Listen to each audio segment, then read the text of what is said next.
আসসালামু আলাইকুম ওয়া রাহমাতুল্লাহি তাআলা ওয়া বারাকাতুহু। ইন্নাল হামদালিল্লাহিল্লাযী আ'তানা রমাদান ওয়াসসালাতু ওয়াসসালামু আলা হাবিবির রহমান ওয়া আলা আলিহি ওয়া সাহবিহি ওয়া আউলিয়াই উম্মতিহি আজমাইন, আম্মা বা'দ। কাছে কিংবা দূরে বিশ্বজুড়ে যে যেখান থেকে আমাদের সাথে যুক্ত হয়েছেন আপনাদের সকলকে স্বাগত জানাচ্ছি ফ্রুটিকা নিবেদিত রমাদান ও আমাদের জীবন powered by expert drinking water অনুষ্ঠানে। আশা করছি আপনারা সকলে ভালো আছেন, ভালো থাকবেন। এই শুভকামনা শুরু করছি আমাদের আজকের লাইভ প্রোগ্রামটি। প্রিয় দর্শক, আপনারা জানেন যে প্রতিদিন আমরা নতুন নতুন বিষয় নিয়ে আলোচনা করে থাকি। আজও তার ব্যত্যয় নয়। আজ যে বিষয়টি নিয়ে আলোচনা করব তা হচ্ছে তারাবির নামাজের গুরুত্ব ও বিধিবিধান এ বিষয়ে। আর এ বিষয়ে আলোচনা করবার জন্য আমাদের স্টুডিওতে দুজন বিজ্ঞ আলেম দ্বীন উপস্থিত রয়েছেন। আসুন আমরা তাদের সাথে পরিচিত হয়নি। আমার ডানে রয়েছেন বাইতুল মুকাররম জাতীয় মসজিদের সম্মানিত সিনিয়র ইমাম মুফতি মুহিবুল্লাহিল বাকি নদভী। ওয়ালাইকুম আসসালাম ওয়া রাহমাতুল্লাহ। হুজুর কেমন আছেন? আমাদের সাথে আরও আছেন দুর্বাটি মদিনাতুল উলুম কামিল মাদ্রাসার সম্মানিত শাইখুল হাদিস ডক্টর মাওলানা মুর্শিদ আলম সালেহী। আসসালামু আলাইকুম ওয়া রাহমাতুল্লাহি ওয়া বারাকাতুহু। ওয়ালাইকুম আসসালাম ওয়া রাহমাতুল্লাহ। কেমন আছেন? জি আলহামদুলিল্লাহ, আল্লাহ পাক ভালো রেখেছে। প্রিয় দর্শক, আপনারা জানেন আজ 2 রমাদান। দেখতে দেখতে আমরা কিন্তু 2টো রমজান পার করে ফেলছি। আপনারা জেনেছেন যে আজকে আমরা যে বিষয়টি নিয়ে আলোচনা করব তা হচ্ছে তারাবির নামাজের গুরুত্ব এবং বিধিবিধান নিয়ে। আল্লাহ সুবহানাহু ওয়া তাআলা দিনের বেলা আমাদের জন্য সিয়াম সাধনাকে ফরজ করেছেন, আর রাতের বেলায় পেয়ারা নবী রসুল করিম সাল্লাল্লাহু আলাইহি ওয়াসাল্লাম তারাবির নামাজ তথা কিয়ামুল লাইলকে সুন্নাহ করে দিয়েছেন। সহিহ বুখারীর মধ্যে হাদিস রয়েছে যে মান কামা রমাদানা ঈমানান ওয়া ইহতিসাবা গুফিরা লাহু মা তাকাদ্দামা মিন দামবি। যে ব্যক্তি ঈমানের সাথে সওয়াবের আশায় রাত্রি জেগে জেগে তারাবির নামাজ আদায় করবে, আল্লাহ সুবহানাহু ওয়া তাআলা তার পূর্বের জীবনের যত পাপ আছে সব পাপগুলোকে মাফ করে দিবেন। আর তারাবির নামাজ এটি 20 রাকাত। খোদ নবী করিম সাল্লাল্লাহু আলাইহি ওয়াসাল্লাম নিজে তিনি 3টি রাত 20 রাকাত তারাবির নামাজ পড়েছেন।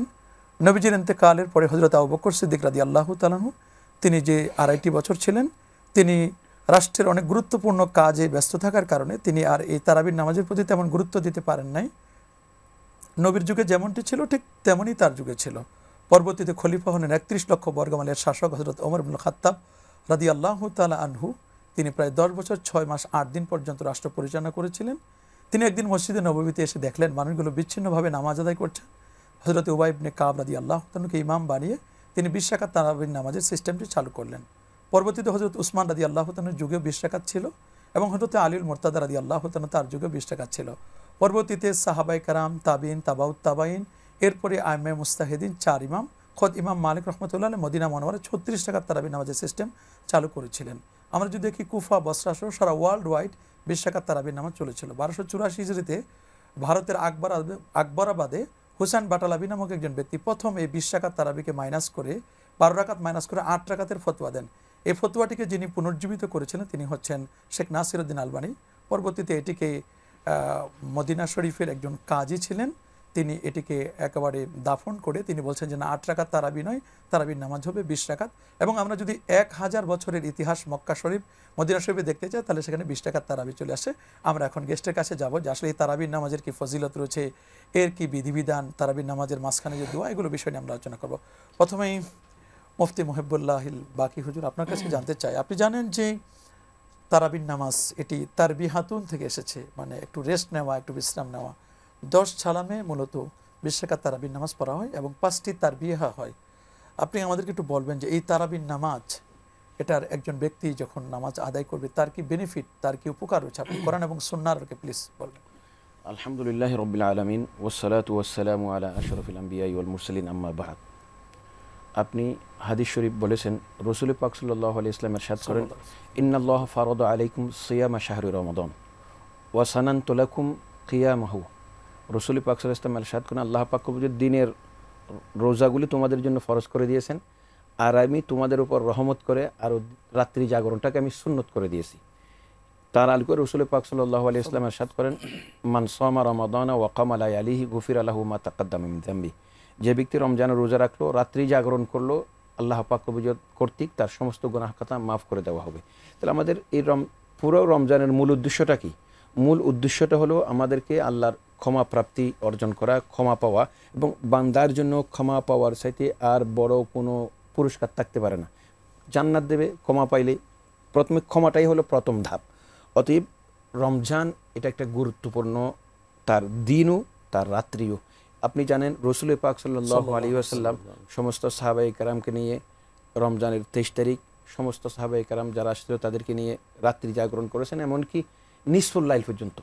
এর পরের দিন রাত্রে প্রায় সুলুসাই ইল্লাইল, 3/2 চতুর্থ দিন আবু রজিন বললেন রাসূল পাক সাল্লাল্লাহু আলাইহি এমনভাবে নামাজ পড়তেছিলেন যে আমরা ইন্নী খিফতু মানে আস-সাহর, আমরা যে ভয় করছি যে আমরা বুঝি আজকে সেহরি খাইতে পারবো না, এই পর্যন্ত পড়েছেন। তাহলে এখানে দেখেন রাসূল পাক সাল্লাল্লাহু আলাইহি ওয়াসাল্লাম মূল আমাদেরকে কিয়ামুল লাইলের প্রতি উৎসাহিত করেছেন। এখন আপনার কথা হচ্ছে, এখন কিয়ামুল লাইলের প্রতি উৎসাহিত করলে 20 রাকাত তারাবি না 8 রাকাত তারাবি না 40 রাকাত তারাবি, রাসূল পাক সাল্লাল্লাহু আলাইহি এটার সাথে বেশি গুরুত্ব দিয়েছেন কিয়ামুল লাইলকে। এখন কথা হচ্ছে 20 রাকাত তারাবি বললে কিয়ামুল লাইল বেশি হবে না 8 রাকাত তারাবি বললে বেশি হবে, একটা প্রশ্ন। দ্বিতীয় আমাদের প্রশ্ন হলো, ইমাম মালিক রহমতুল্লাহ আলাই ইমাম মালিক রহমতুল্লাহ এক জায়গার মধ্যে লিখছেন যে হযরত উমর রাদিয়াল্লাহু তাআলা আনহু, উবাই ইবনে কাব রাদিয়াল্লাহু তাআলা আনহুকে দিয়ে আওজাআন মুখতালিফ বিভিন্ন দলগুলোকে একত্রিত করে 20 রাকাত তারাবির নির্দেশ দিয়েছেন। আরেকটার ইমাম মালিক রহমতুল্লাহ আলাই বলেছেন 8 রাকাত নির্দেশ দিয়েছেন। আউজুজুল মাসালিকের মধ্যে উনি বলে যে 8 রাকাত হোক আর 20 রাকাত, মূল উদ্দেশ্যটা হলো কিয়ামুল লাইল। যারা 8 রাকাত করেছেন তারাও এতটুকু সময় দিয়েছেন যে 20 রাকাত হয়ে গেছে। এখন আমার কথা হচ্ছে, আমরা যারা 20 রাকাত পড়তেছি বা 8 রাকাত পড়তেছি, এটা যদি মূল উদ্দেশ্য যদি ফত হয়ে যায় যে আমি 8 রাকাত পরে তাড়াতাড়ি আধা ঘন্টার মধ্যে শেষ করে ফেলবো, আর 20 রাকাত পরেও আমি 40 মিনিটের মধ্যে শেষ করে ফেলবো, তাহলে কিয়ামুল লাইল হইল না। তার মানে আমাদের কোয়ান্টিটি দেখবো না, আমরা কোয়ালিটিটা দেখবো। আমরা শুনবো, আপনার কাছে একটি ফোন অপেক্ষা করছে। প্রিয় দর্শক, আসসালামু আলাইকুম। আসসালামু আলাইকুম। আপনার টেলিভিশনের ভলিউমটি কমিয়ে আপনার প্রশ্নটি বলুন। ওয়ালাইকুম সালাম। আপনার ভলিউম, টেলিভিশনের ভলিউমটি কমিয়ে দিন। বলুন বলুন ভাইজান, আপনার প্রশ্নটি বলুন। শুনতে পাচ্ছি, আপনি বলুন। হ্যালো, আসসালামু আলাইকুম। ওয়ালাইকুম আসসালাম ওয়া রাহমাতুল্লাহ। বলুন। ওই যে কুরআন শরীফ খতমের নিয়মটা জানতে যাচ্ছি। শুকরান, ধন্যবাদ ভাই। আপনি দেখতে থাকুন, আমরা আপনার উত্তর দিচ্ছি ইনশাআল্লাহ।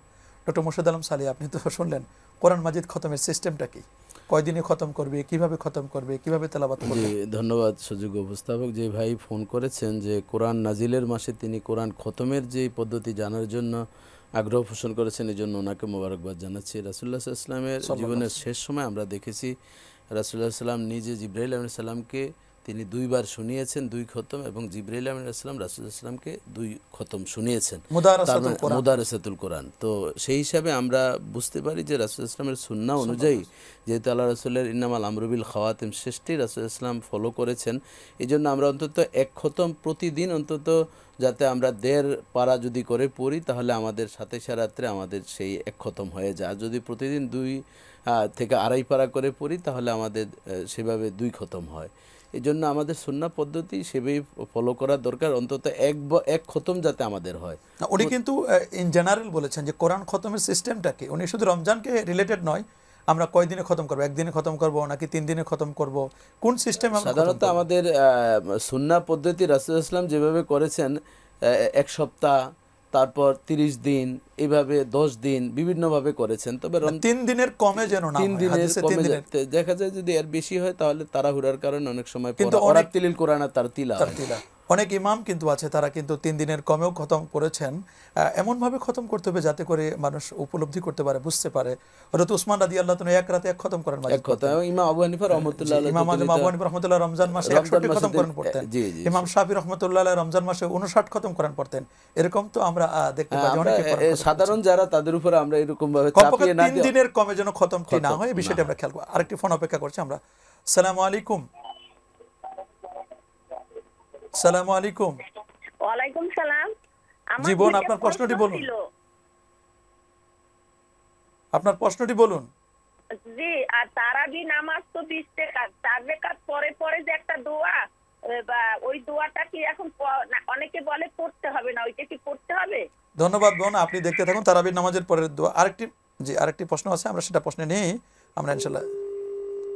দুঃখিত, আসলে প্রশ্নটি কেটে গেছে, আমরা ইনশাআল্লাহ আলোচনা যাচ্ছে। আমরা তারাবির নামাজের পরের যে আমরা 4 রাকাতের পরে যে একটা দোয়া পড়ি সুবহানাজিল মুলকি ওয়াল মালাকুতি সুবহানাজিল ইজ্জাতি ওয়াল আজমাতি, এই দোয়াটা একদল বলছে পড়া যাবে, আরেকদল বলছে পড়া যাবে না। আসলে এটা কি দোয়া নাকি তাসবিহ? এখন আসলে বিষয় আছে, এগুলো তো তাসবিরে অন্তর্ভুক্ত। এখন আমরা এখন কি পড়ব না, প্রত্যেকটি দোয়ার ক্ষেত্রেই তাসবির ক্ষেত্রে একটা কাউন্টার সার্ভিস শুরু হয়েছে। আসলে এই আল্লাহ তাআলা বলেছেন ওয়ালা তানাজাউ ফাতাফশালু ওয়া তাযহাবা রিহুকুম। যদি আমরা এইভাবে ঝগড়া বিবাদ লেগে পড়ি তাহলে আমাদের যে কাপুরুষ অর্থাৎ আমাদের বীরত্ব বা ইসলামিয়ত্বের সেটার প্রভাবটা নষ্ট হয়ে যাবে। এই জন্য আমাদের উচিত হচ্ছে যে আমলগুলো আকাবিরে ওলামায়ে কেরাম করেননি, শুধুমাত্র সাহাবায়ে কেরাম কিন্তু এই আমলগুলো করেছেন। আমরা সেটাকে ছোট দৃষ্টিতে দেখার কোনো দলিলটাকে আপনি দলিলটা বলেন আমাদের একটু, দলিলটা সুবহানাল মুলক, এটা তো রাসূলুল্লাহ সাল্লাল্লাহু আলাইহি ওয়াসাল্লাম এবং সাহাবায়ে কেরাম করেছেন। বাইহাকি শরীফের হাদিসে এসেছে, মুসনাদে আহমদের হাদিসে এসেছে, এভাবে আল্লাহ রাসূল করেছেন। বিষয়টা আমি বলি যে আপনাকে, প্রথম কথা হচ্ছে এখানে দুইটা বিষয়। একটা বিষয় হলো সুবহানাজিল মুলকু ওয়াল মালাকুত ওয়াল জাবারুত, এই দোয়াটা হাদিস কর্তৃক বর্ণিত কিনা। এই দোয়াটা বিভিন্ন কিতাবের মধ্যে স্পষ্টভাবে বর্ণিত আছে। হ্যাঁ, আপনি এখন বলতে পারেন যে 4 রাকাত পড়ে পড়বো কিনা। হ্যাঁ, 4 রাকাত পড়ে আপনি এটাও পড়তে পারেন, আরও পড়তে পারেন। তারপরে এটা বলতে পারবেন না যে এটা মাসুর দোয়া নয়, এটা বলতে পারবেন না। তাহলে এটা মাসুর দোয়া, 1 নম্বর, এটা শতসিদ্ধ। 2 নম্বর হতে হলো এখানে আপনি বিভিন্ন ধরনের দোয়া পড়ার অপশন আছে, তার মধ্যে আপনি একটা বেছে নিলেন, অসুবিধা নেই। এখন যদি মনে করেন যে এইটাই পড়তে হবে, যারা বলতেছে এইটাই পড়তে হবে, এইটাই পড়ে পড়ে অভ্যস্ত হয়ে গেছে, এর বাইরে পড়া যাবে না, এই নিয়তও ঠিক না। আবার এটা একেবারে পড়া যাবে না, এই নিয়তও ঠিক না। এটাও পড়বেন, আরও পড়বেন, এটাও মাসুর হাদিস আরও আছে, বিভিন্ন দোয়া, বিভিন্ন রকমের তাহলিল আছে, তাসবিহ আছে, সবগুলি পড়বেন, এটাও পড়বেন। কারণ তবে এখানে যেহেতু অভ্যস্ত যেটা মানুষ হয়েছে, সেটাকে বারণ করার কোনো সুযোগ আমাদের না। আমার মনে হয় কে কি বললো সেটি দেখবার বিষয় নয়। আমরা যদি দলিল খুঁজে দেখি তাহলে আমরা সুবহানাজিল মুলকি ওয়াল মালাকুত এটার ব্যাপারে দলিল যেটি এসছে, যেটি তাফসিরে তবারি শরীফে, যেখানে ইমাম আবু জাফর আত-তাবারি রাহমাতুল্লাহ আলাইহি তিনি পবিত্র কোরআন কারিমে সূরাতুল বাকারার 210 নম্বর আয়াতে তাফসির করতে গিয়ে বলেন ওয়া জুলালুম মিনাল মালাইকা ওয়া জুলালুম, এই আয়াতে তাফসির করতে গিয়ে তিনি বলছেন যে এই তাসবিহটি এটা ফেরেশতাদের তাসবিহ, এটা ফেরেশতারা এই তাসবিহ পড়েন। এবং মুস্তাদরাক আলা সহিহানের 4502 নম্বর হাদিসের মধ্যে স্পষ্ট লেখা আছে এই তাসবিহটি ফেরেশতারা পড়েন। ইভেন আমরা যদি দেখি ইমাম জালালউদ্দিন সৈয়দী, যিনি 75 বার নবীজিকে জাগ্রত অবস্থা দেখেছেন, 2 লক্ষ হাদিস যার বাসনত মুখস্থ ছিল, এত বড় মাপের পণ্ডিত ছিলেন, তিনি তার কিতাবের মধ্যেও বলে দিয়েছেন যে না, এই তাসবিহটি এটি প্রমাণিত। তাকরিরে তিরমিজির মধ্যে আসে। ইভেন ফতোয়ায়ে শামির মধ্যে আল্লামা ইমাম ইবনে আবিদিন আশ-শামি ইমাম কুহস্তানি থেকে নকল করেছেন যে 4 রাকাতের পরে এই তাসবিহটি 3 বার করে পড়তে হবে, পড়ার কথা তিনি বলছেন, এটা উত্তম বলেছেন। তা আমরা ফিতনা না করে যেই তাসবিহটি ফেরেশতারা পড়েন, যে তাসবিহটি সর্বদাই চলে আসে, আমরা এই তাসবিহটি পড়তে বাধা কোথায়? প্রিয় বোন, আপনাকে যিনি বলেছেন যে এটা পড়া যাবে না, আমার মনে হয় তিনি সঠিক বলেন নাই। আপনি অন্য দোয়াও পড়তে পারবেন, ইচ্ছে করলে আপনি কোরআন মাজিদের কিছু আয়াত তেলাওয়াত করতে পারবেন, তাসবিহ পড়তে পারবেন। তবে এই দোয়াটি যেহেতু চলে আসছে যুগ যুগ ধরে, যুগ পরম্পরায়, এবং ওলামায়ে কেরাম, মুহাদ্দিসিনে কেরাম, ফুকাহায়ে কেরাম এটি পড়ে আসেন, আমরা এটি পড়তে কোনো বাধা নেই। আশা করছি যে আপনি আমাদের এই প্রশ্নের উত্তরটি পেয়ে গেছেন। আমরা আরেকটি ফোনে আছি। জি, আসসালামু আলাইকুম। জি, কে আছেন আমাদের লাইনে? আপনার প্রশ্নটি বলুন। ওয়ালাইকুম সালাম ওয়া রাহমাতুল্লাহ। আপনার প্রশ্নটি? আমি ঢাকা থেকে বলতেছিলাম হুজুর, আজাদ। জি, আজাদ ভাই বলুন। আমার একটা প্রশ্ন ছিল, রোজা থেকে যে ডায়াবেটিক সুগার মেশিন দিয়ে চেক করা যাবে? ধন্যবাদ ভাইয়া। যে হুজুর শুনলেন তো ডায়াবেটিস, এটা ডায়াবেটিসের সময় তো রক্ত মাপতেই হবে, কত সময় একবারে নীল হয়ে যাওয়ার সম্ভাবনা আছে। আপনি রক্ত পরিমাপ করতে পারবেন, সুগার পরিমাপ করতে পারবেন, রক্ত নিতে পারবেন, কোনো অসুবিধা নেই আপনার জন্য। তবে উচিত হবে যে ইফতারের পরে যদি দেওয়া যায় এটা সবচেয়ে ভালো হবে, বা নেওয়া যায়। ওলামায়ে কেরামদের মধ্যে তো বিভিন্ন ধরনের বক্তব্য আছে। আমি একটা কথা বলি, এখানে রোগীরও আবার কিছু বেশ কম আছে, কিছু রোগী আছে খুব ঝুঁকির মধ্যে থাকে, তারপরেও সাহস করে রোজা রাখেন, তাদের ব্যাপারে এই কথা আসবে না। যাদের ব্যাপারে দেখা যাচ্ছে ডায়াবেটিস এতে উত্থান পতন নাই, স্বাভাবিকভাবে চলতেছে, ওর অনর্থক মাগরিবের আগে মাপের লাভটা কি? আপনি যেটা বলতেছেন সেটা হলো যারা স্বাভাবিকভাবে উত্থান পতন নাই তাদের জন্য মাগরিবের পরেই করবে, কিন্তু কেউ রিস্ক নিয়ে রোজা রাখলে তাদের জন্য যে কোনো সময় মাপতে হবে, তাদের কোনো সমস্যা হবে না, রোজার কোনো ক্ষতি হবে না। যেমন ডক্টর মোর্শেদ আলম সালি, আপনি আমাদেরকে বলবেন যে রাসূলুল্লাহ সাল্লাল্লাহু আলাইহি ওয়াসাল্লাম তিনি কি 20 টাকার তারাবি পড়েছেন কিনা, এই মর্মে কোনো বর্ণনা আছে কিনা?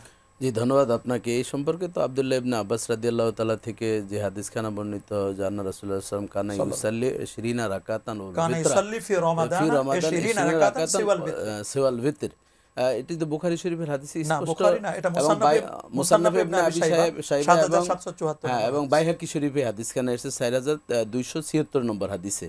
যে আব্দুল্লাহ ইবনে আব্বাস রাদিয়াল্লাহু তাআলা বলেন যে রাসূলুল্লাহ সাল্লাল্লাহু আলাইহি ওয়াসাল্লাম রমজানুল মুবারকে তিনি 20 রাকাত তারাবির নামাজ পড়েছেন এবং বিতির নামাজ ছাড়াই পড়েছেন। বিতির নামাজ যদি 3 রাকাত হয় তাহলে 30 রাকাত রাসূলুল্লাহ সাল্লাল্লাহু আলাইহি ওয়াসাল্লাম পড়েছেন। এবং এছাড়াও আরও আমরা অনেকগুলো হাদিসে দেখতে পাই রাসূলুল্লাহ সাল্লাল্লাহু আলাইহি ওয়াসাল্লাম 20 রাকাত তারাবির নামাজ পড়েছেন। যদি আমরা এটাকে বলি যে উমর ইবনুল খাত্তাব রাদিয়াল্লাহু তাআলার সুন্নত আমরা ফলো করছি, রাসূলুল্লাহ সাল্লাল্লাহু আলাইহি ওয়াসাল্লাম বলছেন যে আলাইকুম বিসুন্নতি ওয়া সুন্নাতিল খুলাফায়ে রাশিদিন আল মাহদিয়িন, তাহলে সেই হাদিসকেও তো আমাদের ফলো করা উচিত যে আমার পরে যারা খোলাফায়ে কেরাম থাকবেন তাদের সুন্নতকে বা তাদের রীতিনীতিকে ফলো করা, এটিও কিন্তু আমাদের একটি উত্তম পদ্ধতি। আর এটাকে বাদ দেওয়ার তো কোনো সুযোগ নেই, কারণ আসহাবী কান নুজুম বিআইহিম ইক্তাদাইতুম ইহতাদাইতুম, রাসূলুল্লাহ সাল্লাল্লাহু আলাইহি ওয়াসাল্লাম স্পষ্ট বলেছেন আমার সাহাবীরা নক্ষত্রের তুল্য, তাদেরকে যদি ফলো করা হয় তাহলে তারা হেদায়েত প্রাপ্ত হবেন। এবং দেখুন এখানে সবচেয়ে মজার বিষয় হচ্ছে এই হাদিসের ক্ষেত্রে অর্থাৎ 20 রাকাত তারাবির ক্ষেত্রে কোনো সাহাবায়ে কেরাম এটার প্রতি কোনো বিরূপ প্রতিক্রিয়া করেন নাই এবং বিরোধিতা করেন নাই। দেখুন আপনি, এবং মাযহাবের ক্ষেত্রে আপনি দেখেন ইমাম আবু হানিফা রহমতুল্লাহ আলাই, ইমাম শাফি রহমতুল্লাহ, আহমদ ইবনে হাম্বল রহমতুল্লাহ আলাই সহে সকল, শুধু ইমাম মালিক রহমতুল্লাহ আলাই তিনি 8 রাকাতের কথা বলছেন, কিন্তু 20 রাকাতের কথাও বলছেন, আবার 36 রাকাতের কথাও বলছেন, তিনি কিন্তু বাড়িয়ে বলছেন, কিন্তু কমানের বিষয় বলেননি। এখন আমাদের দেশে যদি কিছু হয়, অনেক সময় আমরা বলি মক্কা মদিনার দলিল দিচ্ছি, তো মক্কা মদিনায় তো সারা বছর ব্যাপী যুগের পর যুগ 20 রাকাত তারাবির নামাজই চলছে।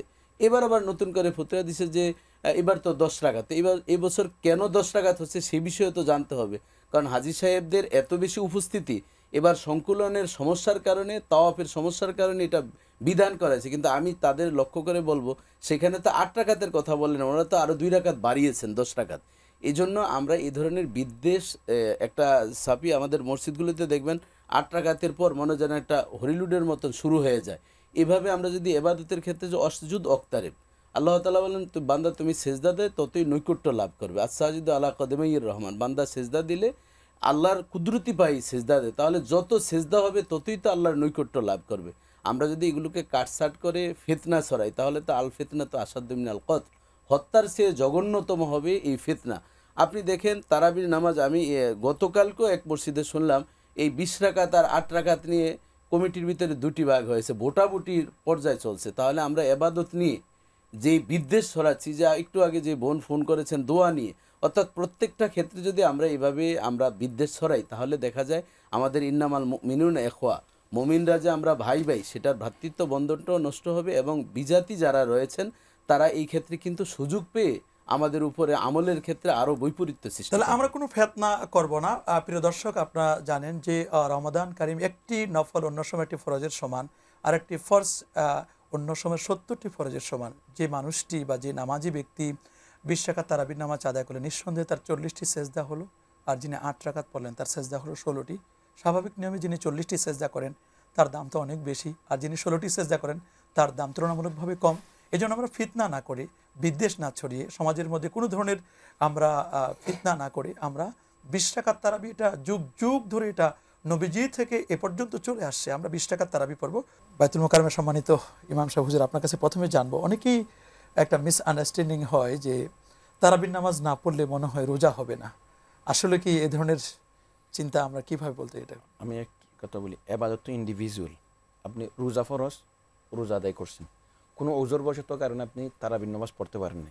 কিন্তু একটা জিনিস খেয়াল রাখতে হবে, সেটা হলো কি, আমরা যখন কোনো অফার দিয়ে থাকি 10,000 টাকা ডিসকাউন্ট হলেও নেওয়ার জন্য আমরা অস্থির হয়ে যাই। তো রমজানুল মুবারকে রমজানের রোজা ফরজ করে দিয়েছেন, কিন্তু আল্লাহ পাক কবিজত এত করে লাইলাতুল কদর দিয়েছেন উম্মতের জন্য, বান্দার জন্য।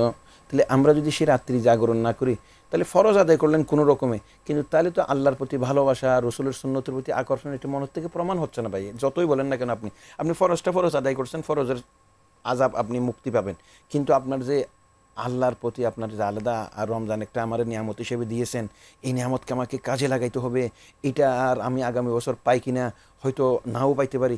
এই যে একটা আবেগের কারণে আপনি কেমনি শুইবেন? নিশ্চয়ই আমি ঘুমাবেন, আমি বলতেছি না আপনি না ঘুমাবেন, কিন্তু এটাতে কাজে লাগাইতে হবে। নফল বলে বলে ছেড়ে দিবেন, তাহলে তা আপনার মধ্যে কোনো ইবাদতের আকর্ষণ সৃষ্টি হবে না। এমনকি সুন্নতে মুআক্কাদা না, যদি নফল হয় তাহাজ্জুদ যেটা নফল, এটাও তো পড়তে হবে আপনাকে, পড়তে হবে মানে ওয়াজিব আমি করে দিচ্ছি না। আপনি যদি আশকে রসুলটাকে আল্লাহর প্রতি আপনার ক্ষমা প্রার্থনার ক্ষমা পাওয়ার আশাবাদী হয়ে থাকেন, এটা নিজের উপর নিজে লাজিম করে নিতে হবে আপনাকে। আপনি এত সহজ মনে করবেন না এটাকে। এই রমজানকার জীবনে এক একটা মুহূর্ত এটা কঠিন মুহূর্ত। অতএব অনেকে এমনও আছে যে মানে ফরজ নামাজ পড়ে না বা রোজাও রাখে না, কিন্তু তারাবির নামাজটা পড়ে। আবার উল্টোও দেখা যায় যে সে শুধুমাত্র রোজা রাখে, তারাবিও পড়ে না, ফরজ নামাজও পড়ে না। আবার যারা নাকি শুধু তারাবি পড়ে রোজা রাখে না, তারা হলো ওই পাগড়িগুলো লুঙ্গি দিয়ে পাগড়ি বাঁধার মতো হয়ে গেল। আপনি ফরজের খবর নাই। এটা হলো বহু লোক আছে দেশের মধ্যে রোজা রাখে না আর মানে নামাজ পড়ে না, আর রমজান আসলে উমরা করার জন্য চলে যায়। এইরকম আর কি, ফরজের থেকে আবার বেশি মানে নফলকে গুরুত্ব দেওয়া হয়েছে। আমি বলবো যে সে যদি একটা নফল কাজও করে, আমরা তো তাকে আমি সেই ব্যাপারে একটা সুসংবাদ দিয়ে একটা কথা বলি, সেটা হলো কি তাদেরকে বলি যে ভাই তুমি ফরজ ছেড়ে দিচ্ছ, এটাও তোমার গুনাহ হবে। আর যদি নফলের কারণে তুমি আসতেছো, হয়তো যদি আল্লাহ এটা কবুল করে নিয়ে তোমার যদি আবার ভালো পথে নিয়ে যায়, ভালো পথে নিয়ে আসতে পারে, এইটাও আমরা আশাবাদী। কারণ ফামাই ইয়ামাল মিসফালা যাররাতিন, যাররা পরিমাণও যদি কেউ ভালো কাজ করে, এটা মানে একটা হক কথা বলতেছি। আরেকটা হলো কোন রাস্তা দিয়ে ধরে হুট করে আল্লাহর কাছাকাছি হয়ে যাইতে পারেন, এটা আল্লাহ ছাড়া কেউ জানে না। আর এমনি তো হাদিসে আসে ইন্নাল আবদা লা ইয়াতাকাররাবু ইলাইয়া বিন নওয়াফিল, বান্দা নফল ইবাদতের মাধ্যমে আল্লাহ পাকের নৈকট্য অর্জন করতে পারে। এটা আর কি, সেজন্য আমাদের জি ডক্টর মুর্শিদ আলম সালেহ, আপনি আমাদেরকে একটু বলবেন, এই যে তারাবির নামাজের পরে আমরা 4 রাকাতের পর দোয়া করি, আল্লাহুম্মা ইন্না নাসআলুকাল জান্নাহ ওয়া নাউযু বিকা মিনান নার ইয়া খালিকাল জান্নাতি ওয়ান নার। আবার অনেক সময় আমরা দেখি তারাবির নামাজে হাফেজ সাহেবরা ওনারা একেবারে মোটে সময় দিতে চান। এটা যে তারবিহাটা হয় না, বরং তারাবি মানে কেউ কেউ মনে করছে মানে তাড়াতাড়ি, মানে যত দ্রুত পড়া যায়। শুনলাম কেউ নাকি 3 দিনে খতম করবে, কেউ 10 দিনে খতম। শুধু খতমের জন্য হাফেজ সাহেব কি পড়ছেন অনেক সময় তোতা পাখির মতো বোঝা যায় না। আসলে একজন হাফেজ সাহেব কিভাবে তারাবির নামাজটা তিনি পড়াবেন, এবং সাথে সাথে আমরা 4 রাকাতের পরে অনেক সময় আমরা একটা দোয়া পড়ি, অথবা অনেক সময় আমরা 20 রাকাত শেষে আমরা দোয়া পড়ি, আল্লাহুম্মা ইন্না নাসআলুকাল জান্নাহ ওয়া নাউযু বিকা মিনান নার ইয়া খালিকাল জান্নাতি ওয়ান নার। তো এইভাবে যে দোয়া পড়া হয়, দোয়াগুলো পড়া যাবে কিনা?